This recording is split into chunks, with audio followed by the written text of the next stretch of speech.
कसे काय मंडळी, तर आपण येऊन पोहोचलो अभिषेक गावडे यांच्या श्वेता फर्निचर्समध्ये. ॲड्रेस असा छत्रपती शिवाजीनगर पुढा. तर यो शोरूम सिंधुदुर्ग जिल्ह्यामधील सगळ्यात मोठं फर्निचर अँड झुंबर शोरूम असा.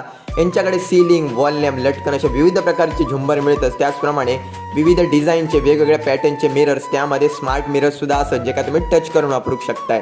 तसेच टिपॉयमध्ये सुद्धा मार्बल, वुडन आणि ग्लासमध्ये सुद्धा अवेलेबल. त्याचप्रमाणे प्रत्येकाची इच्छा असते की आपल्या घरात एक डायनिंग टेबल हव्या, तर वेगवेगळ्या प्रकारचे वेगवेगळ्या थीमचे सुद्धा अवेलेबल असतात. त्याचप्रमाणे ग्लासमध्ये आणि मार्बलमध्ये सुद्धा अवेलेबल. आणि सोफ्यांचा तर भव्य आणि भला मोठा सेक्शन असा ज्याच्यामध्ये रेग्युलर सोफे पण असतात आणि तुमचे हाय क्वालिटी ॲडव्हान्स सोफे सुद्धा अवेलेबल असत. आणि यांची स्टार्टिंग प्राइस असा मंडळी 14,000 पासून तब्बल 80,000 पर्यंत अवेलेबल. त्याचप्रमाणे विविध प्रकारचे आणि विविध डिझाईनचे कबर्ड बघितलो, ज्याच्यामध्ये स्लायडिंगचे पण बघितलो. त्याचप्रमाणे ब्रँडेड कंपनींचे सुद्धा कबर्ड अवेलेबल असत. त्याचप्रमाणे आपले स्टीलचे कबर्ड, त्याचप्रमाणे प्लॅस्टिक कबर्ड सुद्धा अवेलेबल. त्याचप्रमाणे बेडमध्ये सुद्धा भरपूर व्हरायटी असतात. आणि मोठी गोष्ट